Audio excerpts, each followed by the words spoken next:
என் அன்பான சாய் சந்தன் அனைவருக்கும் வணக்கம். இந்த ஆடியோ மூலியம் சந்திப்பதில் பெரும் மகிழ்ச்சி அடைகிறேன். சாய்ராம். இப்போது கௌசல்யான்னு சொல்லிட்டு ஒருத்தங்க நியூ சாய் டிவோடிஸ் அவங்க இப்போ தான் பாபா பற்றிலாம் தெரிஞ்சுக்கிட்டு ஆரம்பிச்சிருக்கிறாங்க. அப்போ அவங்க பாபா கோவில் அவங்க இருக்கிற பக்கத்தில் இருக்கிற பாபா கோவில் போயிட்டுருக்கும்போது அவங்களுக்கு 9 வார பூஜை விரதம் சொல்லிவிட்டு பாபா அதுன்னு கொடுத்துருக்காங்க. ஸோ அதை வாங்கி அவங்க படிச்சுட்டு அதை சரி ஃபாலோ பண்ணலாம், ப்ராக்டிஸ் பண்ணலாம் அப்படின்னு சொல்லிட்டு இருக்கும்போது, சரி இப்போல்லாம் நிறைய யூடியூப்பில் வந்துருச்சு இல்லை. இப்போ நாங்கள் கும்பிடும்போது அப்பா பற்றி தெரியும் போது வெறும் புக்ஸ் ஒண்டி தான் இருந்தது. ஒரு 15 வருஷம் 20 வருஷத்துக்கு முன்னெல்லாம் வெறும் புக்ஸ் ஒண்டி தான் இருந்தது. ஸோ யூடியூப்பில் இப்போலாம் அந்தளவுக்கு ஃபேமஸ் இல்லை அப்பா பற்றி தெரிஞ்சுக்கிற காலத்தில். அப்போது இப்போல்லாம் அப்படி இல்லை இல்லையா, இப்போ எல்லாமே கைக்குள்ளே வந்துடுச்சு எல்லா உலகமேன்ற மாதிரி. ஸோ அவங்க அதை யூஸ் பண்ணாங்க. பார்க்கும்போது அப்போ அந்த நிறைய இடத்துல வந்து சொன்னது என்னென்னா 9 வார பூஜையை பற்றி டீப்பாக அப்படிலாம் ஒன்றும் இல்லை, சச்சரித்தில் சொல்லலை. ஸோ இதை தேவையில்லாத விஷயம் அப்பா மேலே திணிக்கிறாங்க, பாபா மேலே திணிக்கிறாங்க அப்படின்னு சொல்லியிருந்தாங்க. இந்த மாதிரி சச்சரித்தில் அது உண்மை தான். அதுமாதிரி அப்பா சச்சரித்தில் அது மாதிரி சொல்லவே இல்லை. அவங்க படிக்க சொன்னது, அதிகமாக படிக்க சொன்னதெல்லாம் அவரோடது பிராணாயம் தான் பண்ண சொன்னாங்க. மந்திரம் சொல்கிறது தான், அவரோட மூல மந்திரம் சொல்கிறது தான் அதிகமாக இருக்கும் அவங்க சொன்னதுலாம். சில பூஜை முறைகளும் அப்பா சொல்லியிருக்கிறார். அது அம்மன் பதிப்புன்னு சொல்லிட்டு சில இதில் இருக்குது. அவரை கேட்கும் போது இந்த மாதிரி பண்ண அந்த மாதிரி பண்ண அவர் வாழ்ந்த காலத்தில் சொல்லுவார். சில விஷயங்கள்லாம் இருக்குது, அதுக்கு சம்மந்த புக்ஸ் எல்லாம் இருக்குது. அது ஒரு டைம் நான் உங்களுக்கு சொல்கிறேன், நான் அதை பற்றி டீட்டெயிலாக சொல்கிறேன். ஸோ இவங்களுக்கு என்ன ஆயிடுச்சுன்னா, சரி இப்படி இதை பார்த்தோன்னே, இந்த யூடியூப் பார்த்தோன்னே அவங்களுக்கு என்ன ஆகிடுச்சுன்னா, பண்ண வேணாம், நம்ம ஏன் பண்ணணும் அப்படின்னு அவங்களுக்குள்ள ஒரு மைண்ட் செட் வந்துடுச்சு. ஏன்னா அப்படிலாம் இல்லையே, அப்போ நம்ம வேறு எதாவது பண்ணலாம் அப்படின்னு சொல்லிட்டு விட்டுட்டாங்க. ஸோ கொஞ்ச நாள் ஒரு ஒரு ஒரு 10-15 நாள் ஆன பின்னாடி திடீர்னு அவங்களோட தெரிஞ்ச ஃப்ரெண்ட்ஸு மூலிமா பேசிட்டு இருக்கும்போது திருப்பி அவங்க இந்த பூஜை பண்ண சொல்லிட்டு திருப்பி அதே புக்கு அவங்களுக்கு திருப்பியும் கிடைக்கிது. அப்போ அவங்க சொன்னாங்க, என்ன இது இந்த மாதிரி இப்போ நானும் பாபா பற்றி இப்போ தான் கும்பிட ஆரம்பித்தேன், நிறைய நல்லது நடக்குதுன்னு சொல்கிறாங்க, அதனால் நான் கும்பிட்றேன். ஃபஸ்ட்டு நான் புக்கு வாங்கி நான் பண்ணலாம்னு நினச்சேன். அப்படி யூடியூப்பில் போட்டதில் எனக்கு இந்த ஐடியா இந்த மாதிரி இல்லைன்னாங்க. இந்த மாதிரி பெருசு இல்லை, அது ஓகே அப்படின்னாங்க. ஒரு சில இதில் நடந்திருக்குன்னு சொன்னாங்க, ஒரு சிலது இந்த மாதிரி ரூமர் அப்படின்னாங்க. அதனால் குழப்பத்தில் விட்டுட்டேன்டி அப்படி நீ நினைக்கினேன். இல்லை எனக்கு அது தெரியல, நடந்ததோ நடக்கலையோ, ஆனால் நான் வேண்டினேன் பண்ணேன். என்னோட பிரார்த்தனை எனக்கு ஒரு நல்ல ஒரு ஜாப் ஒன்று வேணும்னு நான் தான் வேண்டிகிட்டு இருந்தேன். ஏன் நீ நல்ல ஜாப்பில் தானே இருந்தேன், நல்ல ஜாப்பில் தான் இருக்கிறேன், பெட்டராக இன்னும் வேணும். ஏன்னா எனக்கு என் கணவருக்கு ட்ரான்ஸ்ஃபர் ஆகிடுச்சு.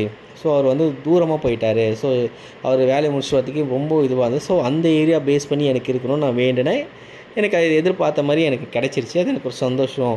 ஸோ அது அப்போ கிடச்சிச்சா, அப்போ நான் என்னால் 21 பேருக்கு நான் வேண்டிக்கிட்டேன், புக்கெல்லாம் கொடுத்து இது பண்ணுறேன். அந்த மாதிரி நீ உன்னை பார்த்து கொடுக்கணும்னு எனக்கு தோணுச்செடி கொடுத்தேன் அப்படின்னு. அப்போது சரின்னு வாங்கிக்கிட்டாங்க. அவங்களோட செகண்டா நம்ம வேண்டாம்னு நினச்சோம், திருப்பியும் வருது இது அப்படின்னு. இந்த சர்ஜரி இதில் பாபாவே இல்லைன்றாங்க, ஆனால் ஏன் இது ரிப்பீட் ஆகுதுன்னு சரி அப்பயும் அவங்க ஓகே விட, அது நம்ம நினச்சிட்டே இருக்கோம். ஸோ அதனால் அது ரிப்பீட்டாக வந்துட்டு இருக்கு அப்படின்னு நினச்சி அந்த மாதிரி மெத்தடில் அவங்க திருப்பியும் போயிட்டாங்க. தென் கொஞ்சம் நாள் கழித்து அவங்க ஏதோ கோயிலுக்கு ஏதோ போயிட்டுருக்கும்போது, கோவில் மீன்ஸ் அம்மன் கோயிலுக்கு ஏதோ போயிட்டுருக்கும்போது பக்கத்தில் வெள்ளிக்கிழமை போகும்போது சடனாக வாலண்டியாக ஒரு வயசான அம்மா இந்தாம்மா இது வச்சுக்கோங்கம்மா அப்படின்னு சொல்லி வாலண்டியாக கொடுத்துட்டு கோயிலில் போயிட்டாங்க. அவங்களும் அதுக்கு பார்த்தா அதே சச்சரித்தில் அதே தான் இருக்குது. சச்சரிதன்றது 9 வார விரதமே. என்னடா இது பாபா கோயிலில் கொடுத்தா அது ஒரு நியாயம், நான் அம்மன் கோவிலில் வெள்ளிக்கிழமை விளக்கேற்றதுக்காக வந்தேன், இது என்ன இங்கேயும் கிடைக்குதுன்றது. அப்போது கண்டிப்பாக அப்பா ஏதோ பண்ண சொல்கிறாரு அப்படின்னு சொல்லிட்டு அவங்க ஏதோ இதுக்கப்புறம் நம்ம ஏன் தள்ளி போடணும், இதில் என்ன இருக்குது, கோஇன்சிடெண்ட்டாகவே கூட இருக்கட்டும், அது நம்மளோட பிரம்மையாக கூட இருக்கட்டும், இல்லை வேறு ஏதோ ஒன்று இருக்கட்டும், அவரே சொல்லிட்டு இல்லை அவர் சொல்லாமல் சந்தர்ப்பமாக நடந்தால் கூட இருக்கட்டுமே, நம்ம செஞ்சு தானே பார்க்க போகிறோம், இது என்ன பெருசாக நம்ம பண்ண போகிறோமா. ஏன்னா அந்த இன்ஸ்ட்ரக்ஷன்லாம் அவங்க ஏற்கனவே எப்படி பண்ணணுன்றதுக்காக முன்னாடி அவங்க ப்ரிப்பேர் ஆனவங்க தானே. அதுக்கப்புறம் தான் நடுவில் விட்டு போனதுனால பெருசாக ஒன்றுமே இல்லை பூஜை முறைன்னு சொல்லிட்டு அவங்க பண்ண ஆரம்பித்தாங்க. ஸோ அவங்க தொடர்ந்து 9 வாரம் பண்ணணும் இல்லையா. அவங்க 8ஆவது வாரம் ஒரு கோரிக்கையை வச்சு, அவங்களுக்கு ஒரு கோரிக்கை இருந்தது. அவங்களுக்கு என்னென்னா பண நெருக்கடி, யாருக்கோ கை மாற்றி அவங்க காசு வாங்கி கொடுத்துட்டாங்க. ஆனால் வாங்கி கொடுத்துட்டு அவங்க சரியாக கட்டல. பட் அவங்க ஏமாத்துகிற ஆள் இல்லை, அவரோட சூழ்நிலை அவளுக்கு வர வேண்டிய காசு வரல, அதனால் அவரால் கொடுக்க முடியல. ஸோ இவங்க நடுவில் இருந்து கொடுத்ததுனால இவங்களுக்கு ரொம்ப கெட்ட பேர் ஆகிடுச்சு. அவங்க மாதிரி இவர் கத்தவும் முடியல, ஏன்னா அவங்களோட சூழ்நிலையும் அந்த மாதிரி தான் இருக்கிறதுனால அங்கேயும் அவங்களுக்கு கத்தவும் முடியல. பட் ஆனால் கொடுத்தவங்க சும்மா விடுவாங்க இல்லையா, அவங்க இவங்கள தான் கேட்டிருக்கிறாங்க. ஸோ இவங்க 2ஆம் கட்ட நிலையுமே ரொம்ப மாட்டிக்கிட்டாங்க. ஸோ இதுலேருந்து நான் தப்பிக்கணும் பாப்பான்னு சொல்லிட்டு இவங்க மனசார வேண்டியது அந்த பூஜை பண்ணியிருக்கிறாங்க. கரெக்டாக அவங்க 7ஆவது வாரம், 8ஆவது வாரமா 7ஆவது வாரம் தான் அவங்க சொன்னது ஞாபகம் இருக்குது.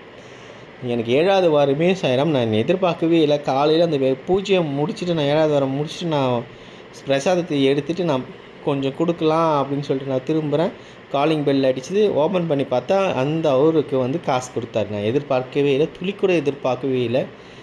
நான் கேட்டேன், என்ன நாங்கள் கேட்கும் போதெல்லாம் நீங்கள் நடுவில் நாங்கள் உங்களை விட்டுட்டோம், நீங்கள் திடீர்னு வந்து இப்போ கொடுக்குறீங்களே அப்படின்னோடனே, இப்போ அவர் சொன்னது, எனக்கும் ஒரு இடத்துல தர வேண்டியதானே, என்ன ஏமாற்றிட்டாங்க தான், அதனால் கொடுப்போம். திடீர்னு அவங்க ஒரு லேண்டு விற்கணுன்னு இருந்தாங்க, அந்த லேண்டை விற்றுட்டாங்க.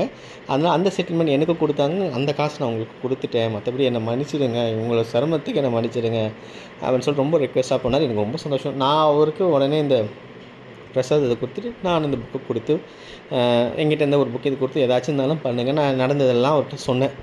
அவருக்கு ரொம்ப சந்தோஷம். அப்படியா, அப்போனா எனக்கு ஒரு கோரிக்கை இருக்குது, எனக்கு வந்து தடைப்பட்ட வீடு நிறைய இருக்குது, நான் அதை செய்யணும்னு ஆசைப்பட்றேன் அப்படின்னா, அப்போ அவங்ககிட்ட ஓகே நீங்கள் பண்ணுங்கள், கண்டிப்பாக எனக்கு எவ்வளோ குழப்பமாக இருந்தாலும் பாபா கோயிலுக்கு போங்க, உங்களுக்கு என்ன மனசில் இருக்குதோ நீ பண்ணுங்கள் அப்படின்னாங்க. சொல்லிவிட்டு விட்டேன். சேரம் எனக்கு ரொம்ப சந்தோஷம். நான் போய் வாங்கின இடத்துல கொடுத்துட்டேன்.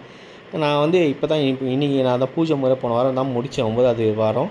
அப்போ நான் எல்லாருக்கும் டிஸ்ட்ரிபியூட் பண்ணேன். ஸோ அப்போது உங்கள்கிட்ட இந்த வீடியோ நான் பார்த்தேன். நான் அப்போ அவங்கக்கிட்ட தான் இதை பற்றி ஷேர் பண்ணணும், ஷேர் பண்ண இல்லாமல் உங்கள்கிட்ட டவுட்டும் கேட்கணும்.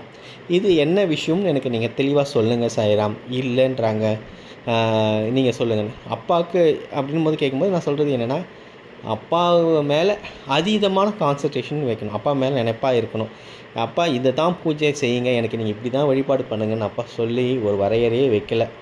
அவர் நீங்கள் எது இருந்தாலும் சதாக்காலம் என் நினப்பில் இரு, முடிஞ்சளவு கண்ணதானம் பண்ணு, ஏழைங்க என் நாமத்தை சொல்லு, என் சசரிதம் படி. அவர் பேசிக்காக இது தான் அப்பா சொன்னார். மற்றபடி நீங்கள் என்ன வேணாலும் நினச்சிட்டு நீங்கள் பண்ணலாம். அவர் நீ சிவனாக நினச்சிட்டு நீங்கள் பூஜை பண்ணாலும் ஏற்றுக்குவாங்க, ஏன்னா அவர் தத்தாத்திரேய அவதாரம். இப்போ எனக்கு நடந்ததுலாம் என்ன சாய்ராம், அவரோட நினைப்பாகவே நீங்கள் இருந்திருக்கிறீங்க, பாபா பாபான்னு. அவருக்கு தேவை அதுதான்.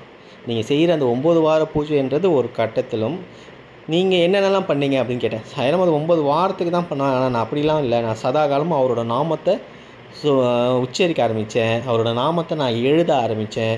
ஒரு நாளைக்கு நான் எப்படியுமே குறைஞ்சபட்சம் ஒரு 500 600 இந்த கணக்கு இல்லாமல் நான் எழுதுவேன். ஃப்ரீயாக தான் வேலைக்கு என் கணவர் போயிடுவார், பசங்கள்லாம் போயிடுவாங்க, ஃப்ரீயாக தான் உட்காந்து தேவையில்லாமல் அந்த யூடியூப்பை பார்த்து எனக்கு என்ன வரப்போகுது சாய்ராம், அப்பாவோட என் பிரச்சனை தீர்ந்தால் போதும். அதனால் நான் அப்பாவோட நாமத்தை சொல்லுவேன், சமைக்கும் போது அவர் நாமத்தை சொல்லுவேன், இல்லைன்னா அவர் பாட்டை கேட்பேன், இல்லைன்னா நான் எழுதுவேன். அவரோட சிந்தனையில் தான் நான் இருந்தேன் அந்த 9 வாரம். நான் அப்படி தான் நான் வேண்டிக்கிட்டேன். அந்த 9 வாரம் எனக்கு டிவி ப்ரோக்ராம்லாம் பார்க்க மாட்டேன்.